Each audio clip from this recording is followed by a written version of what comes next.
qovulmuş şeytandan Allaha sığınıram. Rəhman və Rəhim olan Allahın adı ilə. İnsan özünə xeyir diləməkdən usanmaz. Lakin ona bir pislik dəysə, məyus olub ümidini itirər. Başına gələn bəladan sonra özümüzdən ona bir mərhəmət daddırsaq, mütləq deyər, bu mənim haqqımdır və mən o saatın gələcəyini güman etmirəm. Rəbbimə qaytarılsam belə, onun yanında mənim üçün ən gözəl nemət hazırlanar.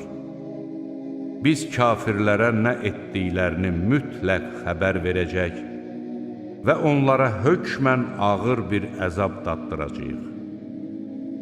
İnsana nemət verdiyimiz zaman üz çevirib haqdan uzaq durar. Ona bir pislik toxunduqda isə uzun uzadı yalvarıb yaxarar.